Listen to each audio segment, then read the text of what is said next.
Greetings, ladies and gentlemen, and welcome to this latest narration in the web series Wearing Power Armor to a Magic School. If you're new to the series, there is a playlist listed down below in the description. And as always, I hope that you enjoy.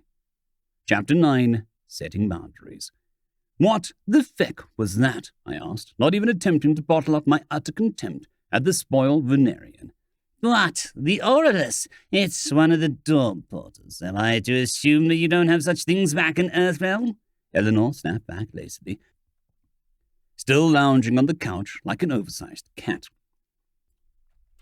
Elaborate on what you mean by serve. You were treating him like a fecking slave, I spat back. I knew full well the implications of the smaller elf's status. However, part of me was too shocked to really believe it.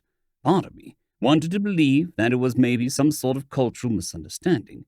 The modern, contemporary human in me simply couldn't believe that slavery could still exist.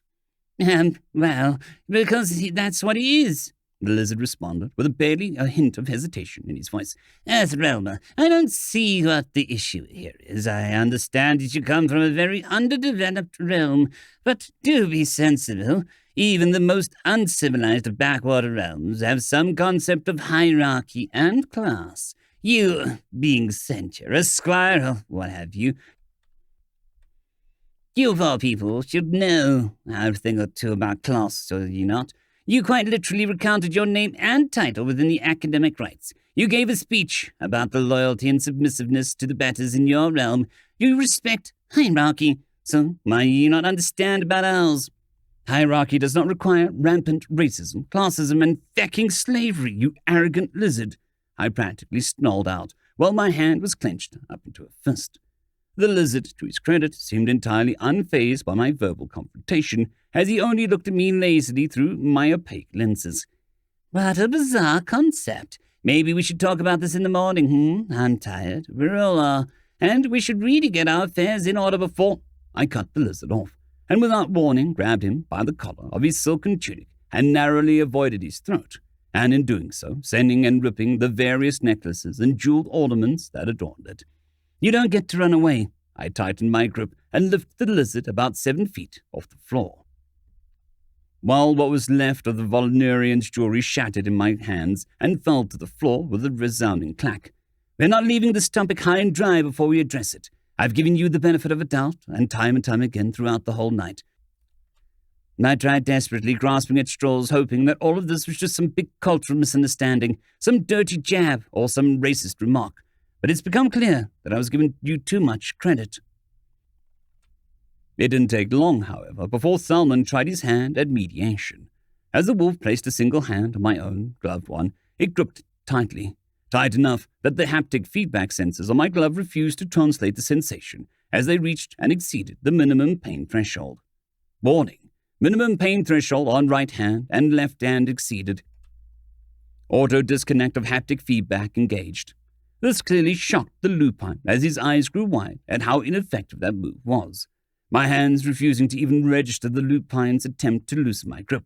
However, whilst I got the message, I still refused to let go. Not before making sure I drew a line in the sand with the Venerian. Let me tell you a little something. You might think that you're the hot shit. You might think that your little world of all of its little party tricks are somehow great, grand, and mighty.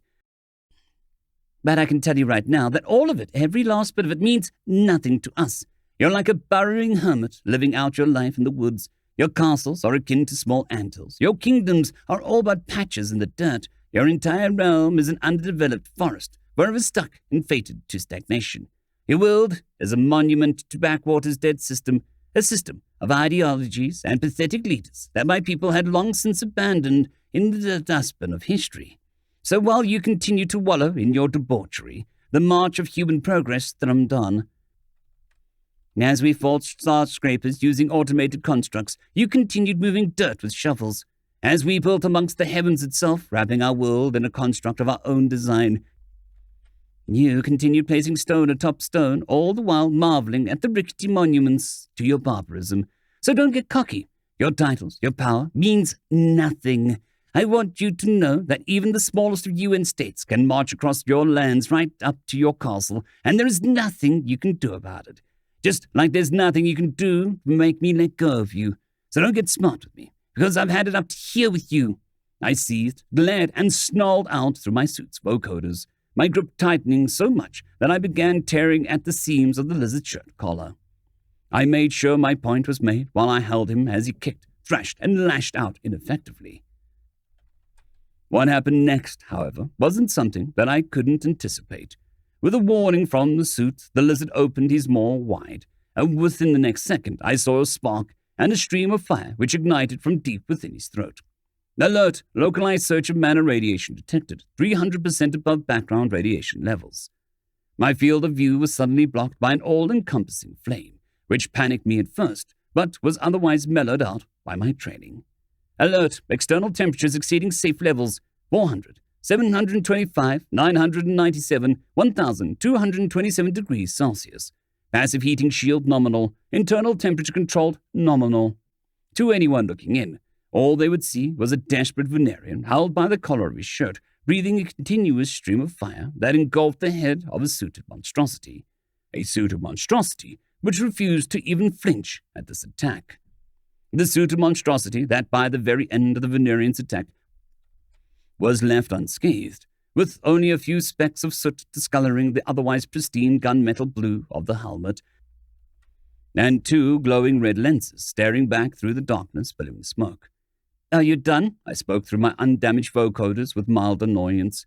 The Venerian ceased any resistance at that point, as he hung limply, almost catatonic, with eyes that could only be read as utterly petrified.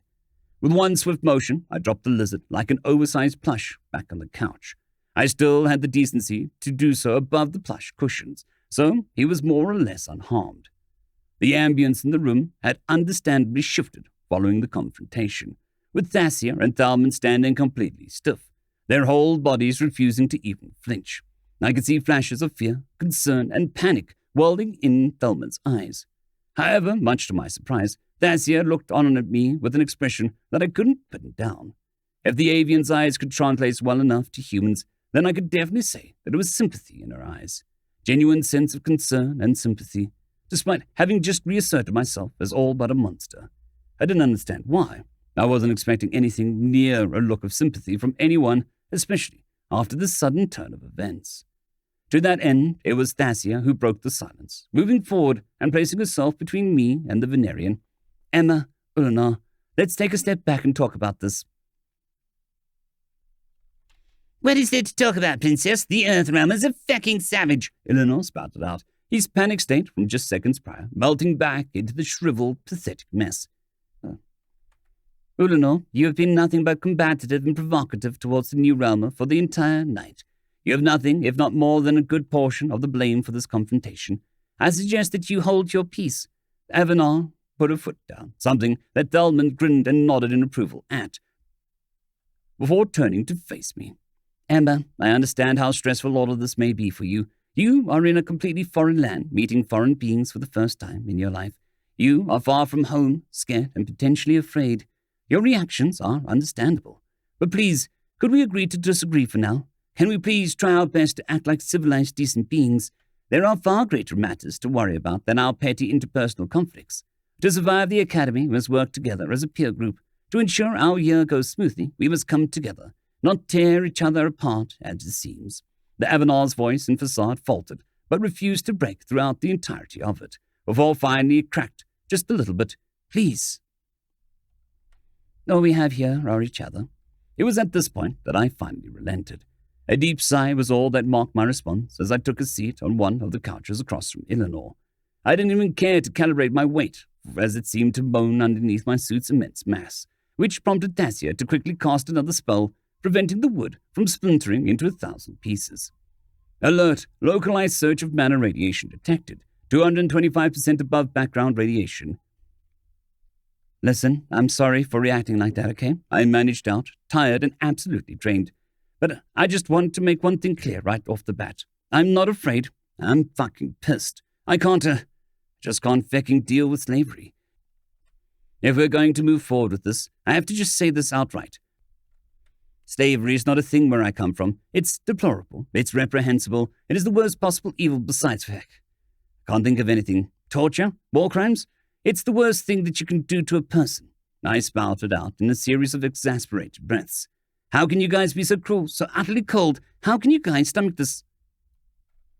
Because we don't have a fucking choice, Earthrealmer, Thelman finally responded, a deep growl resonating through the entire room. Because we don't have a say in how that specific part of our culture works. Because that's what the Nexus expects of us.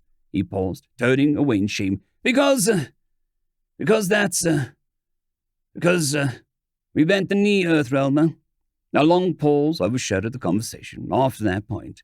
Turning to Thassia, she seemed to nod in agreement, whilst Eleanor refused to acknowledge anything. Things are far more complicated than they seem, Emma, Thassia began. Know that our inactions do not constitute complicitness. We simply are incapable of challenging what is the status quo, the princess stated matter-of-factly. I applaud your realm for being so strong in your resolve, and I can only wish for— She stopped herself in her tracks, as Thelman shot her a glance that read, "Don't." I don't want to be involved with any of this crap, I spat back, but I know that I'm not one-man army. I don't have the means of changing the whole world.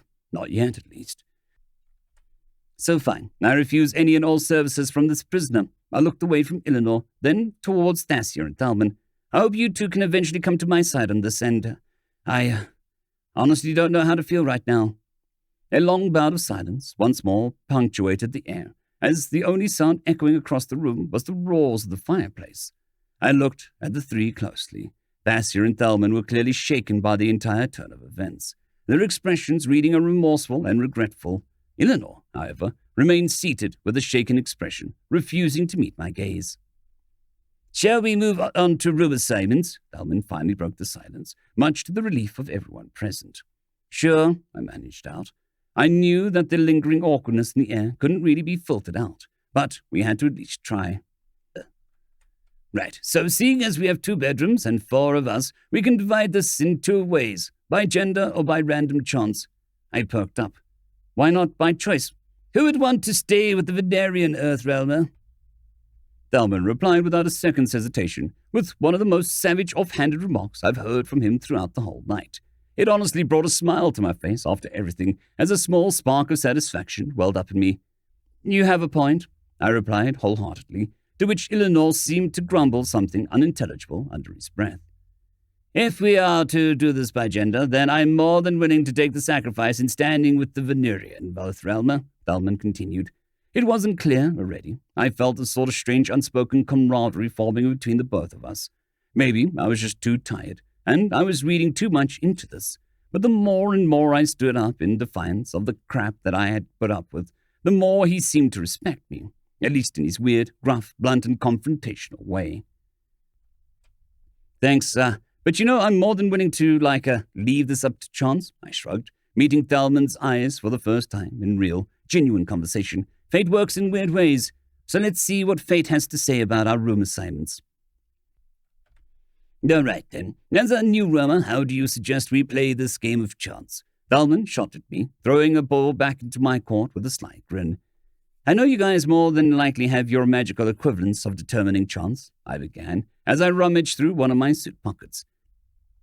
My kind, however, have perfected the game of chance, with advanced mathematics, statistical analysis, and a bunch of other fields I'm more than likely going to butcher. Determining true randomness is something that is vital to some of my world's scientific and technological fields.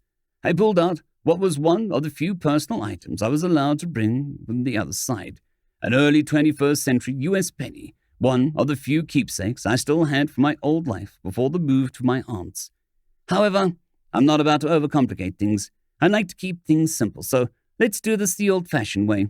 I flung the coin into the air before catching it with a finesse that would have been near impossible given the bulk of the suit, if it wasn't for all the active hand-eye coordination systems that gave me the sensitivity and reflexes of an Olympic athlete. It's a little game back on Earth we call heads or tails. If I flip this coin and it lands in heads, I'll stay with Thelman. However, if it lands in tails, I'll stay with Thassia. I turned to Eleanor, cocking my head to the side as I did so. And for the record, I'm deliberately picking this method to remove the Venerian from the equation. I don't think that it would be in our best interests for me to be rooming with a puntable chew toy, I spoke, quickly asserting my decision as both Thassia and Thelman nodded in agreement. The dynamics were quick to form here, and I was glad that I was able to tackle it head on. I was trying my best to establish myself not as just some mindless, disagreeable brute with some short fuse, but a reasonable, rational sapient with a willingness to compromise. As the gesture of good faith, I handed the penny to Thasia. You can confirm there is no funny business going on with the coin, no weighted sights, no enchantments. It's just a solid piece of zinc, nickel, and copper. The Avenant gave the innocuous object a good look over, flipping it through her fingers before she handed it off back to me, without much fuss or fanfare. It was a scratched and aged coin with surfaces that barely resembled what they once were, almost a millennium ago. I've looked it over. I detect no enchantments or magic on this copper piece, she stated confidently to the others. I waited for something to happen. It was becoming a bit of a habit just to see a bunch of those mana radiation warnings pop up, appearing whenever magic was being used. But nothing happened here. It irked me somewhat, and I wanted to raise my objections to the confident declaration of the coin's lack of enchantment, given that no detection spell was cast. But this wasn't the time or place for that. I didn't want to stir the pot even more as I grabbed the coin back from Thasia and nodded confidently. All right, then. If there is no objections, I'll do the honors. With the dexterous flip of my thumb, the small coin was flung 5 feet in the air before dropping back down with all eyes practically glued to my closed fist. I'm not going to keep everyone in undue suspension, so here goes nothing. I lifted my hand, revealing, Emma, what the hell is this? Delman growled out.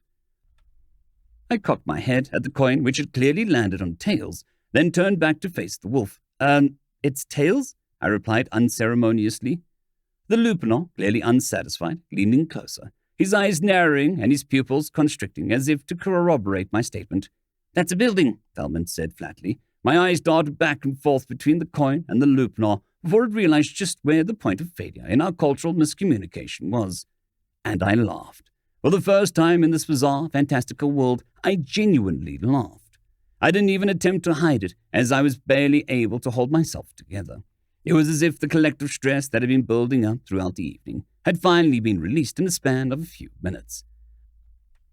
First with outright rage, and now with an unrestrained fit of humor. My own very specific brand of humor, but it was humor to me all the same. I felt mental relief washing over me over this one silly, ridiculous misunderstanding. I laughed long enough that the three began to take a few steps back away from me in concern, with only Thasia moving forward to place her hand on my shoulder, displaying a genuine worry once more. Emma, is there something the matter? Is everything okay? Sorry, that was inappropriate of me. I apologize. I started off, coughing a bit while I put myself back together. Back in my world, tails is what we call the side of the coin opposite the face, or main feature of the coin. This penny here, for instance, has a Lincoln Memorial, a monument built to commemorate the leadership of one of my state's ancient leaders who abolished slavery, I explained, rubbing the back of my neck. I needed that laugh. Before long, we began discussing the implications of these results. Right, so this means I shall be sharing my quarters with Eleanor, Ullman spoke with a disappointed sigh, and to his credit said nothing else to demean the lizard. The wolf really did have an unfiltered and upfront personality, one that I was beginning to see had a reasonable logic to it. He was brash and seemingly aggressive at times, but it wasn't without provocation or reason, which was more than I could say for the Venerian. No joy, my roommate is a mercenary prince. May the throat remain unslit and my purse remain untouched, or, by the goddess, may your house be struck by the wrath of your kind so deserve. The Venerian spoke half-heartedly. It honestly struck me as impressive how he remained so casually combative, despite everything. Careful, Venerian, you said nothing of bites or slashes. Thalman growled back, which didn't seem to have much of an effect on the likes of Eleanor as he sat unfazed, probably still shaken by my actions. With the layout of the dormitories being rather straightforward, I assume that both bedrooms are identical. Emma and I shall take the left, and you shall take the right. Thasia interjected, making sure to keep the conversation flowing, as it was clear that was the only thing keeping Eleanor from interjecting. Fine by me, Princess, Thalman responded. Any reason for choosing left, Thasia? I inquired. Oh, just an Avanar tradition is all, dating back to our migratory days prior to contact with the Nexus. Prior to contemporary civilization, we flew as flocks across our realm, and tradition states that the left of the flock is the less vulnerable than the right. As a result, females fly on the left and males fly on the right, Dacier explained without much fuss. I mean, I have no issues with that. So, if we're all in agreement, I asked, craning my head to Eleanor, who just lazily waved a hand in reply. Do as you wish, he said dismissively. Right, so I assume it's time to move in, I quickly announced. The momentum of the conversation began taking a dip towards lethargy, which was more than understandable given everything we'd been through. Yes, let's just move our luggage to get settled in, Dacier nodded, grabbing her own luggage, as did Thelman. It was only Eleanor who raised a hand in the air, as if ready to snap his fingers for a trivial chore. This was promptly stopped by my red-tinted lenses bearing down on him, making sure that the prisoner got as much respite as possible, whilst I was around and had to say things. He put his hand down immediately, as if realizing what I was implying with that glare, which prompted him to get up and start tugging at his oversized luggage himself. The fact that my luggage hadn't arrived yet suddenly hit me, which prompted me to crane my head around throughout the entire room, confirming my suspicions in the process. Wait, where's mine? Was all I managed to get out before a series of 3 loud knocks came from the front doors of the dorm. Adrenaline shot through my system, as the haze of lethargy was swiftly pushed aside in lieu of the sudden interruption to our closed-off world.